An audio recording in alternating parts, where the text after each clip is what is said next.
భార్యాభర్తల మధ్య జరిగిన గొడవలో భార్య మరో ఇద్దరు కలిసి భర్తను హత్య చేసిన ఘటన కరీంనగర్ సుభాష్ నగర్లో చోటు చేసుకుంది. స్థానికుల కథనం మేరకు సుభాష్ నగర్కు చెందిన రోహిణి, హేమంత్ దంపతులు కరీంనగర్ ప్రభుత్వ ప్రధాన ఆసుపత్రిలో పారిశుద్ధ కార్మికులుగా పనిచేస్తున్నారు. అయితే ఏం జరిగిందో ఇదమిత్తంగా తెలియనప్పటికీ రాత్రి 11 గంటలకు భార్యాభర్తల మధ్య గొడవ మొదలైంది.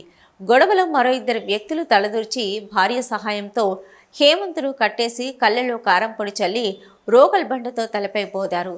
ఈ ఘటనలో తీవ్రంగా గాయపడిన హేమంత్ను భార్య రోహిణి అంబులెన్స్లో ఆసుపత్రికి తరలించింది. ఆసుపత్రిలో చికిత్స పొందుతూ హేమంత్ మృతి చెందాడు.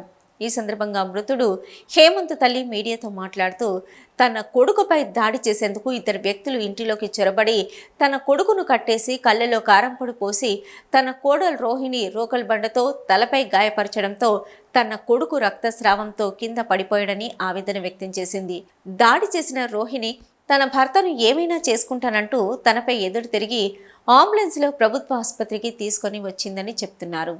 ఇక కుటుంబంలో చిన్న చిన్న కలహాలు తప్ప పెద్దగా ఎలాంటి గొడవలు లేవంటూ తన కొడుకుని చంపిన ఆమెపై కఠిన చర్యలు తీసుకొని శిక్ష పడేలా చేయాలంటూ పోలీసులకు ఫిర్యాదు చేశారు. కొట్టి చంపినారని చెప్పి వాళ్ళ అమ్మగారు ఫిర్యాదు చేసిండు. దాని మీద కేసు నమోదు చేసుకొని దర్యాప్తు కొనసాగిస్తున్నాం. చెప్తుంటారు వాళ్ళకి సంబంధించిన తెలిసిన వాళ్ళని చెప్పినారు. దానికి సంబంధించిన పూర్తి వివరాలు వెల్లడిస్తాం. నిన్న రాత్రి టైంలో జరిగింది. అంటే రాత్రి హాస్పిటల్కి తీసుకొచ్చినారు. సుమారుగా రాత్రి 12:40 మార్నింగ్ టైంలో 12:40 చనిపోయినారు. హాస్పిటల్ నుంచి తెలిసింది. తోట హేమంత్ ఉన్నాయి. తల వెనకాల గాయం ఉంది, ఒంటిపైన అక్కడక్కడ గాయాలు ఉన్నాయి. ఫోన్ చేసిండ్రు ఇంటి పక్క వాళ్ళు, ఇట్లా తమ్ముని కొట్టిండ్రు, మీ తమ్ముని బాగా బ్లడ్ వస్తుందంటే మేము వచ్చినాం. 11:30 వరకు వచ్చే వరకు అంబులెన్స్ ఆమెనే తీసుకొచ్చింది. మా మర్దలే తీసుకెళ్ళింది. ఏం జరిగిందని చెప్తారమ్మా? మీ అమ్మని అడిగితే ఏం చెప్తారు?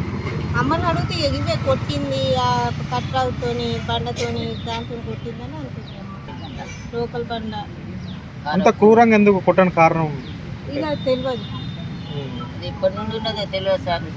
వచ్చే వరకు మనకు మీరేం కోరుకుంటారు? మీరు ఏం కావాలని కోరుతున్నారు? హత్య చేశారు కదా మీ సోదరుని. శిక్ష పడాలి. ఇట్లాంటి వాళ్ళని ఉంటే రేపు ఇంకొకళ్ళని కూడా చేస్తుంది. పిల్లలు ఉన్నారు 3. అంటే ఎందుకమ్మా 3 పిల్లలు ఉన్నారు, చాలా రోజులు పెళ్ళయి గొడవలు అవుతున్నాయి, ఏమైంది అసలు? చిన్న చిన్న గొడవలు అప్పుడప్పుడు అవుతున్నాయి సార్. ఖర్చు అవుతాయి కానీ మళ్ళీ మామూలు మంచిగానే ఉంది. కానీ ఈ మధ్యనే బాగా.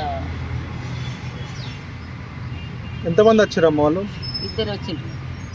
ఈమెతో ఇద్దరు వచ్చిండ్రు. ఏం పేరమ్మా కోడల పేరు? రోహిత్. ఇద్దరు కూడా కొట్టారా? ఇద్దరు మస్తు కొట్టుకెళ్ళి కట్టేసి గట్టిగా వాళ్ళ చెంపలు కడుపు మీద గుద్ది. మీరేం అరవలేదా ఆ టైంలో? అరుస్తుంటేనే ఆమె బట్టలు కుక్కుతుంది నోట్లో. నాకు పెట్టలేదు కానీ వానికి పెట్టింది.